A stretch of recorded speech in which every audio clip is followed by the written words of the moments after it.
하나님 감사합니다. 오늘도 예배 시간으로 부르시니 감사합니다. 새 힘 허락하시고 예배 가운데 하나님 영광 받으시옵소서. 감사드립니다. 예수님의 이름으로 기도드립니다. 아멘. 지난주 숙제 잘 하셨습니까? 네, 지난주 숙제 조금 지난주보다는 좀 나아 보이는 듯한, 마스크 때문에 잘 안 보이긴 하지만,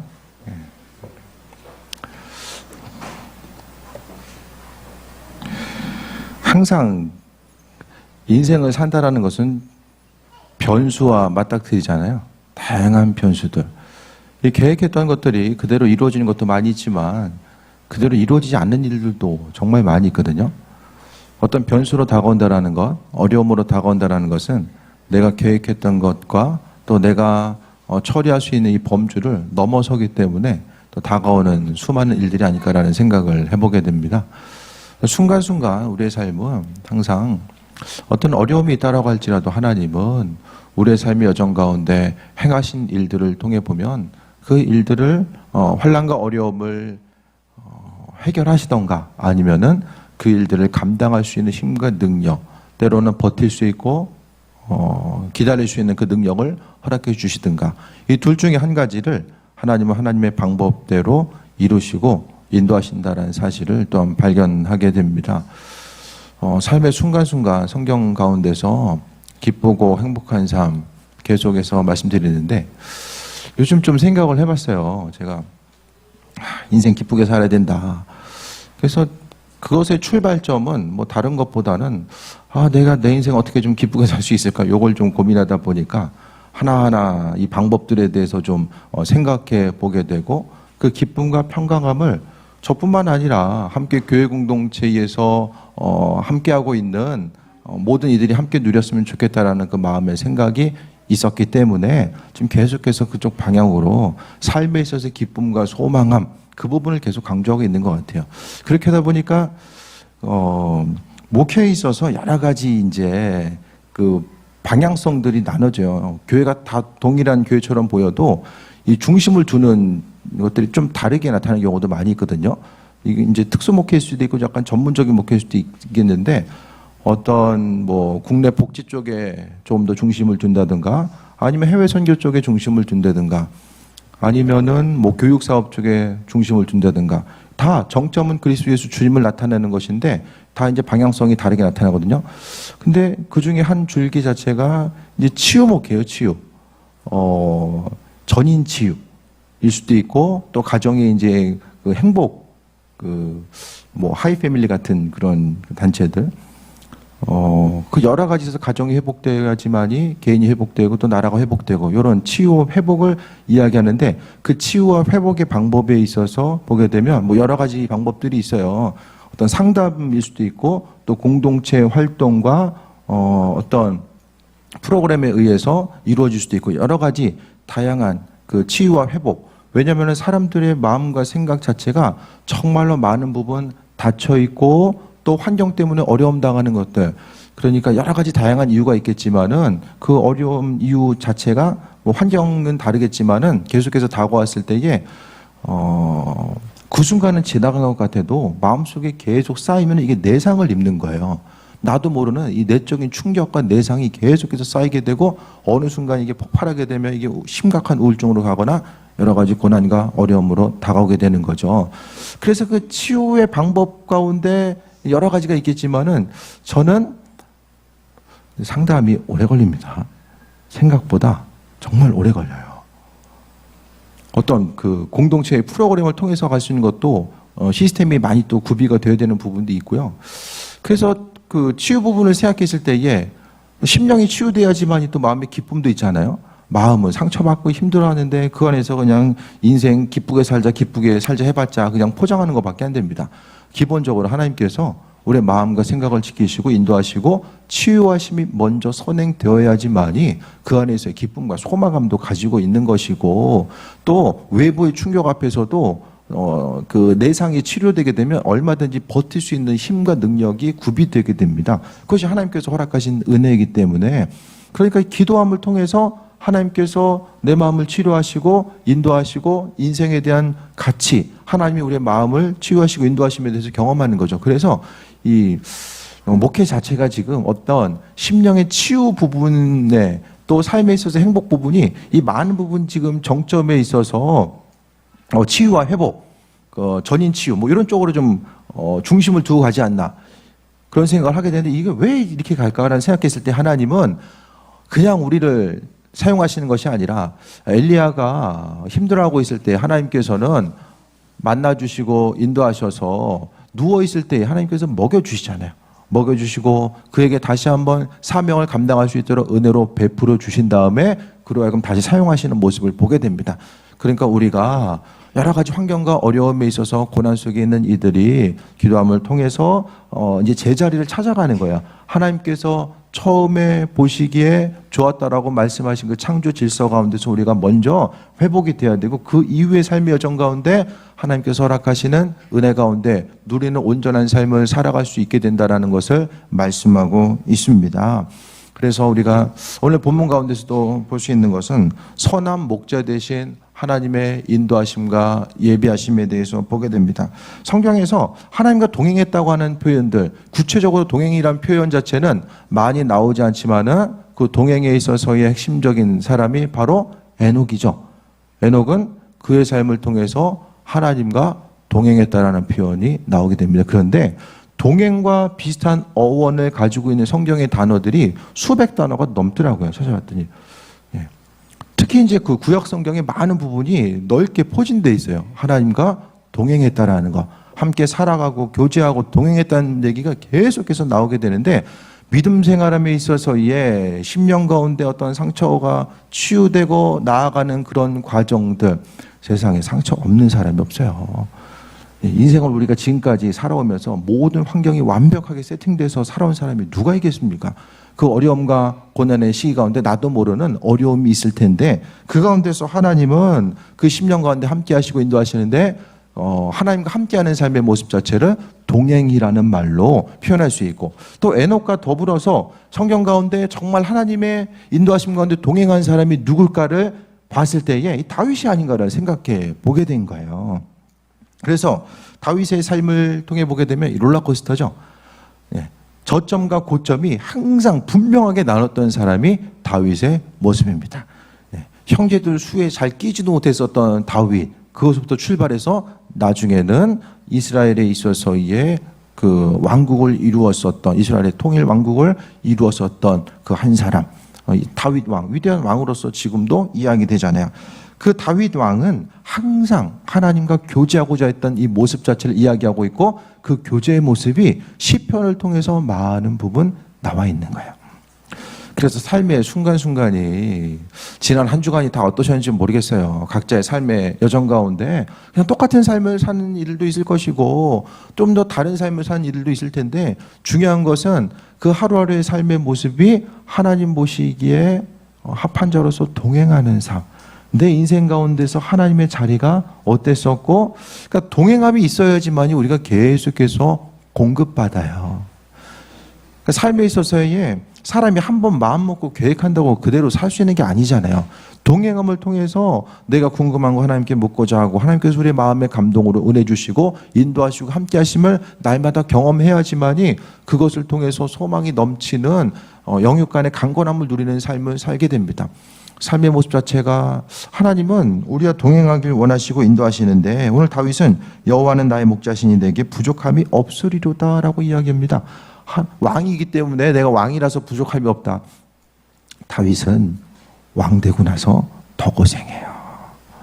왕 안 됐으면 자식이 아버지 죽이겠다고 왕 되겠다고 아버지 죽이려고 했겠습니까? 힘들고 어려운 모습 또 이제 왕이 됐기 때문에 그로 인해서 자식끼리 죽이는 또 이런 비극적인 상황들이 나타나기도 하고 그의 삶의 여정 가운데 어떻게 생각하면 다윗에게 있어서 인생 가운데 가장 기쁘고 평안했던 순간은 오늘 본문에 나와 있는 시편 23편에 나와 있는 듯한 그 목동으로 있을 때에 환난과 어려움도 있었지만 그 가운데서 주님과 충분히 대화하고 그분을 바라보고자 했었던 그 모습. 그 순간이 아니었을까라는 생각을 좀 해보게 됩니다. 외부의 환경적인 어려움 자체가 다윗으로 하여금 하나님을 의지할 수밖에 없게 하고 또 그것을 통해서 새 먹고 나아가는 이런 과정을 이야기하는데 여호와는 나의 목자시기 때문에 내게 부족함이 없다라고 합니다. 이것이 바로 다윗이 동행했었던 그가 마음속에 기쁨과 화평함을 누릴 수 있었던 유일한 이유가 여기 나와 있어요. 여호와는 나의 목자시기 때문에 부족함이 없습니다. 이것이 바로 말씀을 통해서 볼 수 있는 우리가 인생을 조금 더 기쁘고 평안함 가운데 살아갈 수 있는 방법들이 아닐까라는 생각을 해보게 됩니다. 삶에 있어서 여러분은 어떻습니까? 무엇 때문에 부족함이 없습니까? 어떤 것이 있을 때에 내 인생은 부족함이 없다라고 느끼는 그것이 무엇입니까? 삶이 어떨 때에 하나님 내 인생은 부족함이 없습니다. 다른 사람을 향해서도 내 인생은 부족함이 없습니다라고 이야기할 수 있는 것이 무엇이 있습니까? 삶의 순간순간 모든 것을 생각했을 때에 항상 어떤 조건적인 것으로 해서 기쁨을 누리면은 그 조건이 항상 유지될 수 있지만은 그렇지 않을 수도 있고 또 눈에 보이는 동일한 조건, 좀 더 나아진 조건도 그것 때문에 사람이 항상 기쁘고 행복하진 않거든요. 그러니까 삶의 순간순간 날마다 어디서 무엇을 하든지 간에 답을 주시고 인도하시고 함께 하시는 그분의 도우심과 예비하심, 그 부분이 바로 공급받음을 이야기하고 있고 그 공급받음은 동행하는 사람들에게 허락하신 하나님의 은혜라는 것을 기억해야만 합니다. 그래서 계속 말씀드리지만 내가 지금 영육간에 건강하고 강건한 삶을 살아가고 있는가 그렇지 못한가를 체크해 볼 수 있는 아주 중요한 포인트는 바로 하나님과의 관계성입니다. 동행하는 거예요. 동행하는가. 그래서 어떤 먼 길을 가고자 했을 때에 하나님과 함께 하는 것. 그러니까 여행을 가더라도 혼자 가는 것보다는 그래도 같이 가는 게 좋잖아요. 그래서 같이 또 이야기하고 대화하면서 어떤 어려움이 있을 때 함께 극복하고 나아가는 것. 마음을 나누고 생각을 나누고 함께 그 길을 걸어가는 것. 그러니까 동행이라는 것은 함께 길을 걸어가는 거예요. 함께 길 걸어보면 같은 곳을 보거나 서로를 보거나 같은 방향을 보잖아요. 그리고 대화하고 둘이 같이 있으니까 둘이 얘기할 수밖에 없잖아요. 그러니까 이 아날로그적인 삶이 신앙생활하는 데 있어서 가장 행복한 것 같아요. 다윗이 양치면서 그 당시 핸드폰이 있었으면 열심히 이거 유튜브 보고 있었으면은 그 하나님의 이끄심과 인도하심이 뭔지 알았겠습니까?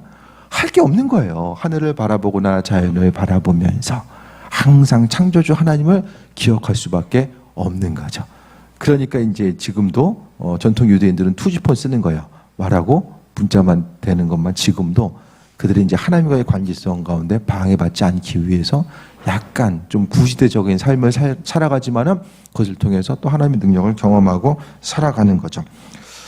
하나님은 2절에 보면 그가 나를 푸른 풀밭에 누이시며 쉴만한 물가로 인도하시는도다. 점점 가면 갈수록 어제 막 복잡한 데보다는 그냥 풀이 있고 좀 나무가 있고 좀 그런 자연환경을 보는 것 자체가 마음에 있어서의 기쁨과 어떤 평안함으로 다가오게 되는 것 같아요. 그러니까 우리의 삶에 있어서 항상 하나님은 쉴 만한 물가로 인도하신다. 그러니까 말씀을 통해 보면 하나님은 우리가 생각하는 것보다 정말 많은 부분 편안하게 또 기쁨과 행복함을 가지고 살아갈 수 있도록 인도하시고 신약 성경의 대부분, 그러니까 많은 부분에 있어서 주님의 제자들은 사도들은 기쁨에 대해서 강조하고 있잖아요.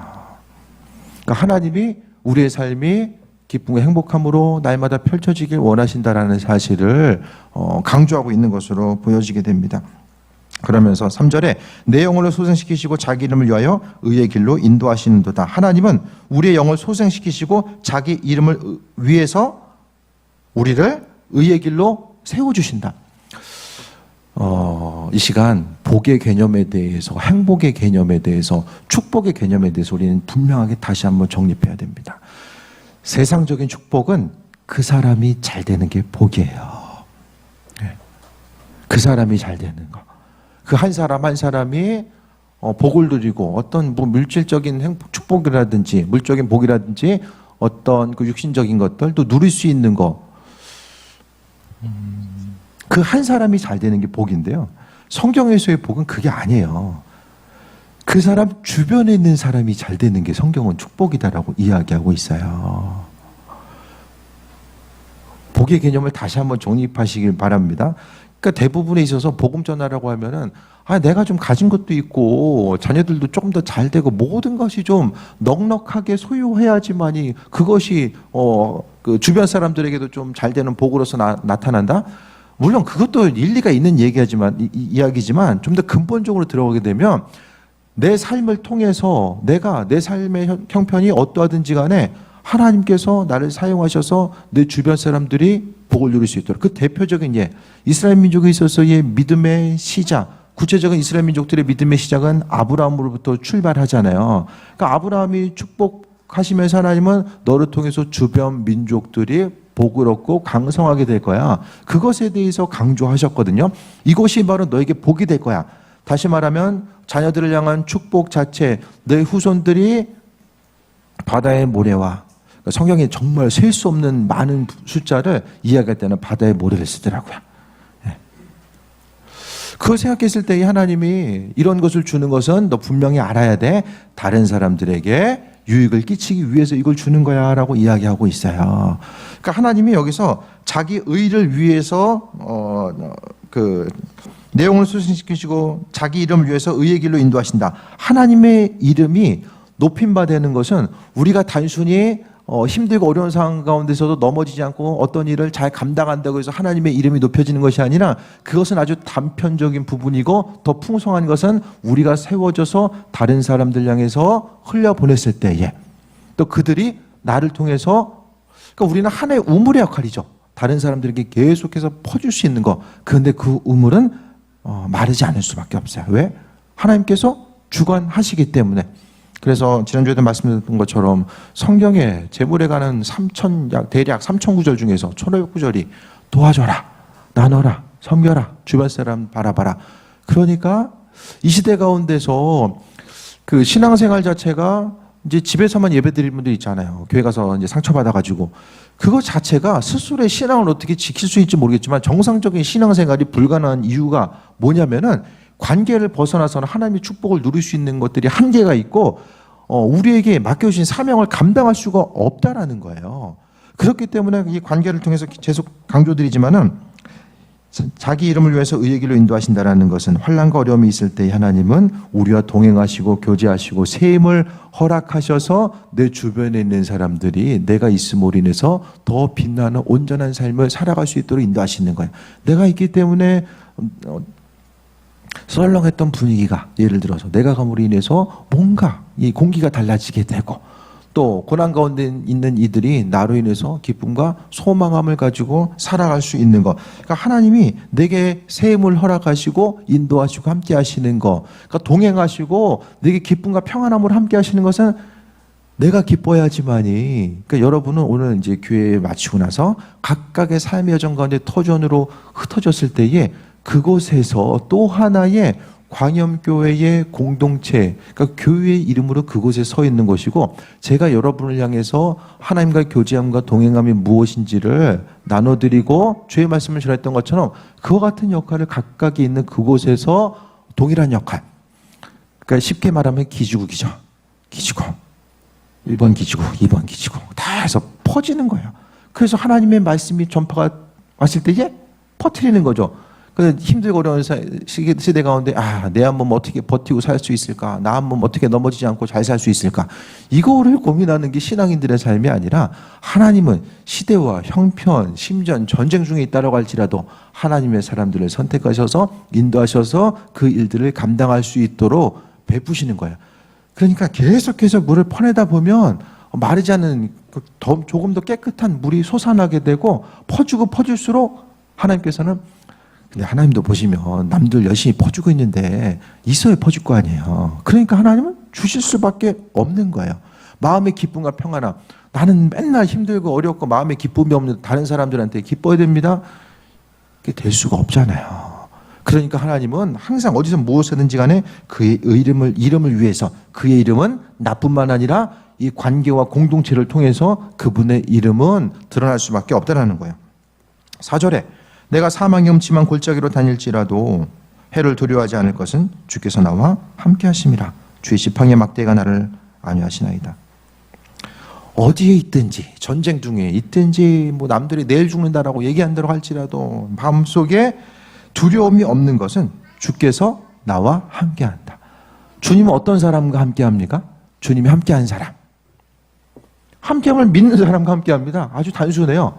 주님이 나와 함께함을 믿고 신뢰하는 그 사람들과 하나님은 함께한다는 사실에 대해서 말씀하고 있습니다. 그 은혜로 허락해 주심은 그와 같은 이유와 목적이 있는 거예요. 지난주에 이제 같이 이제 입학 동기죠. 지금 이제 입학 동기 중에 2분 정도가 이제 논문을 쓰고 있어요. 그래서 이제 막바지로 쓰고 있는데 한 분이 목사님 그동안 감사했습니다. 전화가 왔어요. 교수님하고 의견 충돌이 있어서 내 길은 여기까지인가 보다. 그래서 이제 그만 써야겠다. 이제는 하산해야 되겠다. 이제 마음을 먹고 이 전화를 한 거예요. 한 두세 번에 그동안에 이제 시간이 좀 조금씩 길어지다 보니까 이제 재작년부터 하다 보니까 이제 마음이 좀 힘든 거예요. 또 이제 여러 가지 또 해야 될 것들도 많이 있는데 좀 어려움이 있는 것 같더라고요. 그래서 거기서 제가 그렇죠. 이제는 짐 쌀 때가 된 것 같아요. 그동안 할 만큼 하셨잖아요. 이제는 하산하셔야 됩니다. 이렇게 얘기하면은 그것보다는 내일 좀 다시 상태가 오늘은 진짜 관두는 분위기예요. 그래서 우리 내일 다시 통화합시다. 그래서 다음날 통화해서 뭔가 조금 이제 흩어져 있는 정신줄을 다시 잡고 나아갈 수 있을 때 그때 이제 다시 좀 얘기하면서 좀 교수님 다시 찾아뵙고 관계가 좀 더 회복이 되고 나아갔으면 좋겠다. 그래서 잘 마무리가 됐어요. 그러면서 이제 마지막에 그래도 좀 순간순간 흔들릴 때마다 좀 잘 이렇게 얘기해 주셔서 참 감사합니다. 이렇게 얘기를 하시더라고요. 저보다 이제 좀 나이는 한 4살 정도 어리신 분인데 그러니까 먼저 해본 경험이 있으니까 이렇게 좀 도움을 줄 수 있는 거예요. 내가 했으니까 끝나고 그게 아니라 좀 그 과정을 먼저 겪었기 때문에 왜 어렵고 또 그 과정을 어떻게 넘어가야 되는지에 대해서 얘기해 줄 수 있는 그런 부분. 마찬가지로 삶에 있어 다양한 부분 가운데서 힘든 일 있을 때에 힘들었어? 그래 나도 힘들었어. 거기서 끝나면은 정말 힘들거든요. 그런데 내가 새해 먹고 나아가는 거 그전에 힘들었지만은 버텨 나갈 수 있고 지금도 삶의 모습 자체가 사망의 음침한 골짜기처럼 비춰진다라고 할지라도 그래도 넘어지지 아니할 수 있는 것은 주님이 함께 하시고 그리고 우리는 주변 사람들 향해서 나와 함께 하시는 주님께서 지금 이 시간 어떤 일을 나와 함께 더불어서 행하고 계신지에 대해서 우리는 그것을 나눌 수가 있어야 돼요. 그것이 어떤 죽다 살아난 간증만 있어야지만 나눌 수 있는 것이 아니라 삶의 소소한 여러 가지 일들 가운데 사람이 마음이 흔들리는 것이 어떤 심각하고 큰 일이 있을 때만 흔들리는 것이 아니라 사망의 음침한 골짜기라고 표현하지 않을 정도의 어떤 작은 일이라고 할지라도 마음이 흔들릴 때가 많이 있거든요. 근데 그때마다 우리는 항상 주님과 나의 삶이 동행한다라는 것은 함께 걸어가는 것을 이야기하잖아요. 선수촌 잠깐 운동하려고 걸어가고 있는데 어떤 아주머니가 강아지 데리고 산책 나오셨더라고요. 그래서 제가 딱 걸어가니까 개가 다가오는 거예요. 그랬을 때에 그냥 가까이 오고 하니까 이제 그 강아지 주인분께서 강아지한테 이름을 부르시면서 얘야 그렇게 하면은 지나가시는 분 놀라지 않냐. 앞으로 그러면 안 돼. 대화하는 거예요. 이게 대화구나. 예?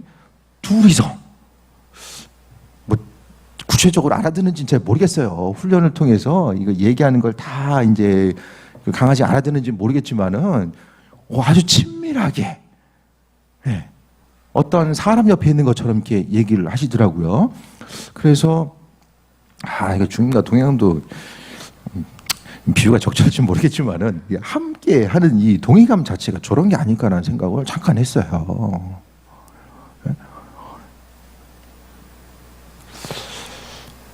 각자 좀 생각해 보세요. 각자 주님의 이름을 부르면서 길을 갈 때마다 주님. 성경은 주님 만나는 키포인트를 항상 믿음으로 이야기하거든요. 근데 이 믿음이라는 게 믿는 사람에게는 실제고 믿지 않는 사람에게는 허구인 거예요. 예? 이 공식이 있거든요. 성경에서는 예수님께서 이 땅에 오셔서 예수님이 하나님의 아들 되심에 대해서 증명하시기 위해서 여러 가지 한 일도 있지만 하지만은 대부분에 있어서는 믿느냐? 믿음대로 되었다. 믿음에 대해서 대부분 강조하고 있고 또 구약에서 보면 하나님께서 어떤 것을 말씀하실 때에 이것을 해야 되는 이유, 거기서 나타나게 되는 결과들에 대해서 구체적으로 말씀하지 않고 그냥 믿고 있다라는 것을 전제로 해서 그냥 선포하고 말씀하세요. 아브라함이 그랬던 것처럼 그냥 그렇게 공식 자체가 하나님과의 관계는 믿음의 관계다. 그 믿음의 관계가 가정 가운데서 나타나잖아요. 자녀가 부모를 믿지 아니하고 이제 계속 이제 의심하면서 한 가족 가운데 살아가게 되면 정말 힘들잖아요. 많은 부분에 있어서 가정 공동체는 믿음에 의해서 움직일 수밖에 없는 것이고 하나님과의 관계성도 마찬가지입니다. 5절에 주께서 내 원수의 목전에서 내게 상을 차려주시고 기름을 내 머리에 부으셨으니 내 잔이 넘치나이다. 내 잔이 넘치는 것은 하나님의 기름 부으심과 은혜, 그 기름 부음이라는 것은 하나님의 능력이거든요. 구약에서는 왕과 선지자, 제사장 그들에게 기름을 부었을 때에 하나님의 능력이 임하게 되고 그때부터 더욱더 폭발적으로 사역들을 감당하는 일들이 나타나게 됩니다. 그러니까 하나님께서 내 머리에 기름을 부으셨기 때문에 내 잔이 넘치는 거야. 내가 잠 안 자고 열심히 일해서 내 잔이 넘치는 것이 아니라 신앙인들은 하나님께서 부어주시기 때문에 어떤 사람에게 부어주시나 사명 감당하고자 하고 또 교제하고 동행하고자 하는 그 한 사람 한 사람에게 하나님 함께 하셔서 은혜로 비치시고 부어주시는 거예요. 그래서 항상 하나님 내 잔이 넘칩니다. 그 잔 넘치는 거지 뭐 해야 돼요? 다른 사람이 따라줘야죠. 기도했을 때도 요즘 제가 안수기도 열심히 하잖아요. 안수기도라는 것은 이 아주 중요한 전이 현상이거든요. 성경적으로 보게 되면 이 안수기도가 아주 중요한 부분으로 나오게 됩니다. 그래서 이 안수기도를 통해서 하나님께서 제게 허락하신 은혜와 축복이 기름 부음이 흘러가는 거예요. 기도받는 사람들에게 흘러간다라는 거예요. 그래서 이제 안수기도 받는 것도 조심해야 돼요. 기도원 잘못 갔다 와가지고 사람 이상하게 되는 사람 되게 많거든요. 기도 잘못 받으면 그렇게 돼요. 이 기름 부으심 자체가 그만큼 특별한 은혜와 능력이 있다라는 거예요. 그래서 그 은혜와 능력 자체가 기름 부으심이 여러분을 통해서 다른 방향으로 또 흘러갈 수 있는 거. 이게 뭘 얘기했냐면은 기도하면 할수록 제가 그 안수기도 하면 할수록 하나님께서 제게 허락하신 기름 부음이 흘러감으로 해서 하나님께서 더 온전한 것들로 풍성한 것들로 더 계속해서 부어주시는 거예요.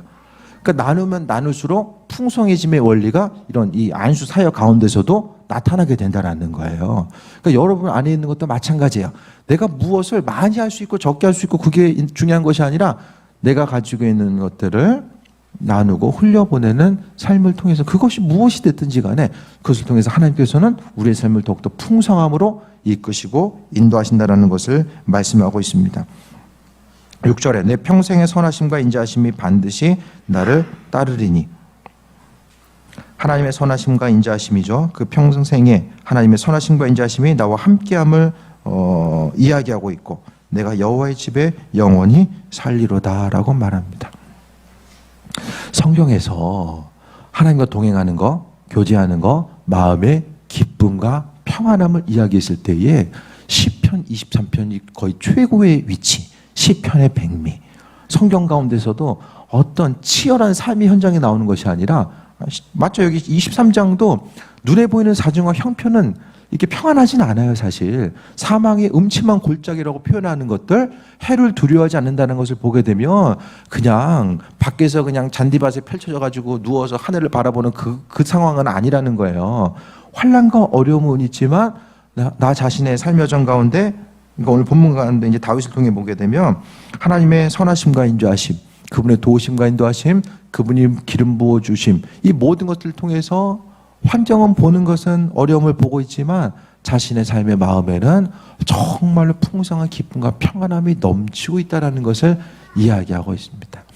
그러니까 여러분 삶을 통해서 하나님은 평안하기 원하셨는데 계속 말씀드리지만 그날 하루의 즐거움을 잃어버리면 빼앗긴 거죠. 예. 어제 열받아가지고 하루를 보냈으면은 빼앗긴 거죠. 우리의 기쁨을 빼앗아가려고 하는 사단에게 기쁨을 빼앗긴 거예요. 예. 언제까지 살지 모르잖아요. 가는 순서는 없잖아요. 없어요. 언제 어떻게 할지 모르잖아요. 그러니까 오늘 하루를 정말로 삶의 마지막인 것처럼 기쁘게 살아가는데 그 기쁨의 중심은 교제함과 동행. 동행하는 삶은 하나님과 기도하는 삶. 그 기도하는 사람들에게 하나님께서는 하나님의 아버지의 기쁨과 평강함으로 부어주시고 인도하시고 함께 하심을 날마다 경험할 수 있다는 것에 대해서 말씀하고 있습니다. 내가 여호와의 집에 영원히 살리로다 라고 합니다. 기쁨이 있고 하나님의 집에 또 여호와의 집에 영원히 산다라는 것은 기쁨과 평안함, 교제함도 있지만 또 예배 이 가운데서도 기쁨이 있는 거야. 예배 드리는 것이 기쁨이 있고 또 예배 순간 나아가는 것이 또 기다려지고 또 그것을 통해서 예배 공동체를 통해서 하나님께서 허락하실 또 은혜와 충만함이 있기 때문에 가능한 거죠. 오늘 말씀 정리합니다. 하나님은 선한 목자 되신다라는 것, 이것 한 가지를 붙들었어요, 다윗은. 환경은 어렵지만 여호와는 나의 목자 되시고 그분은 머릿속으로만 존재하는 분이 아니라 삶의 순간순간 나와 교제하시고 동행하시면서 그분의 지혜와 그분의 마음과 생각을 우리에게 비춰주심으로 인해서 나의 삶이 기쁨과 평안함으로 회복되고 나아갈 수 있다는 사실을 깨달아 알았었고 그것 때문에 하루하루 다윗은 그 기쁨을 빼앗기지 않기 위해서 하루하루를 또 힘써서 나아갔던 것 같아요. 이번 한 주간의 삶의 정가운데서도 마찬가지입니다. 얼굴 표정 자체가 인생 가운데 정말 행복한 사람, 다들 힘들어하는 이 시대 가운데서 정말로 우리의 마음과 생각이 얼굴 표정을 통해서, 마음은 얼굴 통해서 다 나타나잖아요. 조금 더 잘 나타나는 사람이 있고 좀 덜 나타나는 사람이 있는데 대부분 나타나게 됩니다. 그렇다라고 한다면 이 한 주간을 통해서 주님 주신 기쁨을 눈에 보이는 그것 때문에, 성경은 눈에 보이는 그것을 썩어 없어질 것들, 사라질 것들, 또 인생 가운데 영원히 어떤 유익으로 남지 않을 것들로 이야기하거든요. 그것 때문에 우리의 마음과 생각이 흔들리게 되고 기쁨을 빼앗기게 되고 날마다의 관계성 가운데서 마르지 않은 샘이 되어서 풍성함을 누리고 베풀고 살아가야 된 우리의 삶이 점점 더 내 운물이 기쁨을 빼앗김으로 인해서 고갈되고 있고 바닥을 드러내고 있으며 우리의 삶의 모습 자체가 많은 부분을 빼앗기며 살 수밖에 없다는 거예요. 주님부터 공급받아야 되고 내 잔이 주님께서 베풀어진 그 기름으로 넘친다고 했던 것처럼 주님으로부터 공급받아야 되고 그 다음에 있어서는 공급받은 것을 빼앗기지 말아야 됩니다. 사단이 주로 행하는 것은 주님부터 받은 것들을 죄를 근거로 해서 뺏으려고 하는 것들을 계속해서 하기 때문입니다. 가진 거 지켜야 되고 지키는 것을 넘어서서 내 안에서 주님 허락하신 것들이 더욱더 풍성하게 증폭돼 나가는 거죠. 믿음으로 움직이고 나누고 베풀수록 하나님께서 더 맡겨주시고 더 맡겨주시고 날마다 근심 걱정으로 나 한 몸 살아갈 것에 대해서 생각하다 보면 어떻게 됩니까? 계속 마르는 거예요. 결국에는 완전히 말라요. 다 마르면 결국에는 움을 메꿔야 되는 상황이 나타날 수밖에 없는 거죠. 내일부터 주어지는 삶, 이제 내일 5월 25일 하루의 삶, 오늘 또 이 시간 이후도 마찬가지고요. 기쁘고 행복한 삶, 하나님 우리를 치유하길 원하신다는 것, 그 치유의 중심에는 기도하는 사람들. 요즘 예배하고 기도하는 게 얼마나 즐겁습니까? 이 시대 가운데서 교회 나와서 예배할 수 있다는 거, 기도할 수 있다는 거 얼마나 즐겁습니까? 그 즐거움을 아는 사람들은 다 기도하게 되고, 기도하다 보면 어느 순간 보니까 내가 옛날에는 이 정도 일만 생겨도 그냥 외적으로 계속해서 충격받고 며칠 알아두었는데 이제는 그런가 보다. 왜? 주님과 동행함을 통해서 내가 못하는 일들은 그냥 아버지께서 하신다라고 믿음으로 받아들이고 나아가니까 삶에 있어서의 근심할 것도 없는 거예요. 오히려 우리가 생각해야 될 것은 주님이 허락하신 것들을 통해서 어떻게 흘려보내는 삶을 살아갈 수 있을까? 그것을 생각하는 거죠. 잠깐 다른 얘기지만은 내가 가지고 있는 것, 교회 공동체나 개인이나 가정이나 다른 사람 중에서 헌신하고 수고할 수 있는 것들은 한 가지밖에 없어요. 이게 가장 중요한 것 같아요. 내 거냐 주님 것이냐, 그것만 그 순간에 분명히 하면 이 고민으로부터 좀 자유로워지잖아요. 사람은 누구나가 안으로 불러들이려고 하는 본성이 있지 내보내려고 하는 본성은 많지 않거든요. 그러니까 누구 거냐, 내 삶의 주인은 하나님이라고 날마다 입술에 고백은 하는데 내가 가진 소유는 내 거고 나는 주인 것입니다. 이렇게 되면 심각한 모순이 발생하는 거죠. 심고 거두는 은혜, 주변 사람을 위해서 나누고 베풀고 그것을 통해서 하나님의 행하심을 기대할 수 있는 것. 그러니까 결국 인생 행복해지는 것은 기대함이죠. 기대함. 이것이 기대함이고 소망함이고 믿음이고 다 똑같은 것 같아요. 죽게 대한 믿음을 통해서 우리가 강건함 없고 살아가게 됩니다.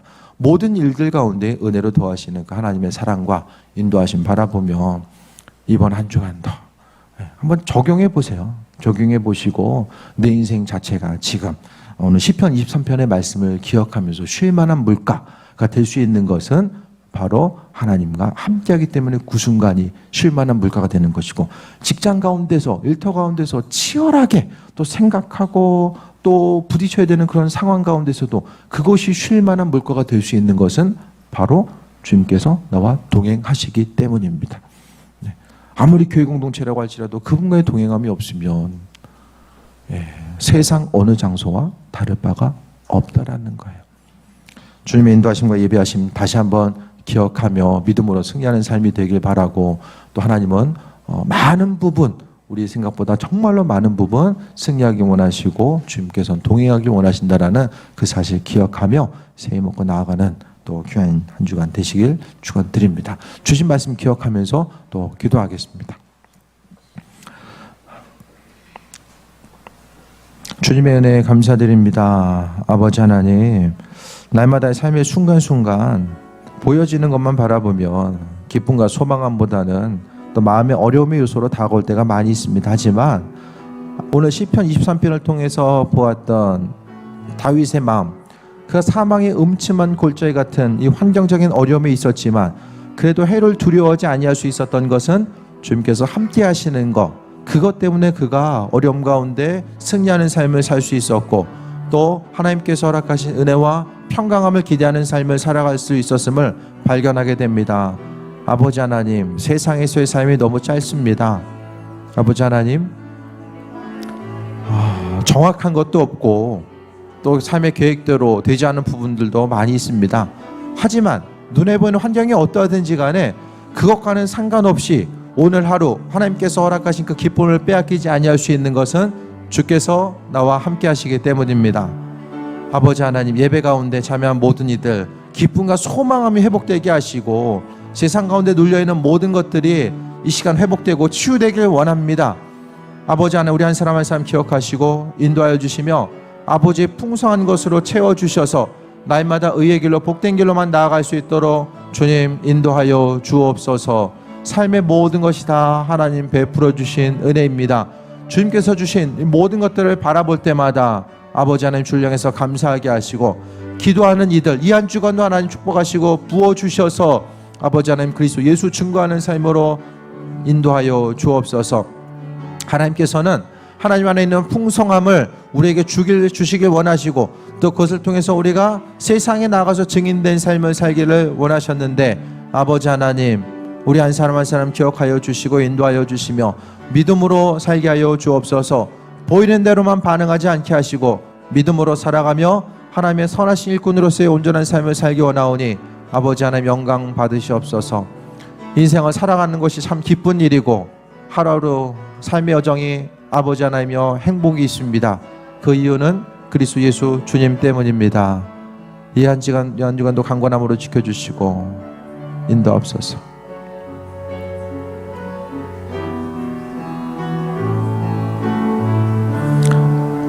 주님과 동행함을 통한 마음의 기쁨이 우리의 삶을 통해서 우리 얼굴 표정을 통해서 드러나게 하시고, 마음과 생각으로만이 아니라 구체적으로 내 삶을 통해서 역사하시는 주님을 발견하기 원합니다. 욕심대로 살게 하지 않게 하시고 갇혀있는 내 생각대로 살지 않게 하여 주시며, 온 우주를 창조하신 하나님의 마음, 그분의 성품에 의지해서 살아가기 원합니다. 이 한 주간도 주님의 행하신 일들을 발견하기 원합니다. 주님 듣고자 오니 말씀하시고 인도하여 주시며 전심으로 하나님을 발견하고자 하고 삶에 있어서의 쉴만한 물가를 누리고자 하는 이들 하나님 기억하시고 공급함의 은혜를 허락하여 주옵소서. 감사드립니다. 예수님의 이름으로 기도드립니다. 아멘.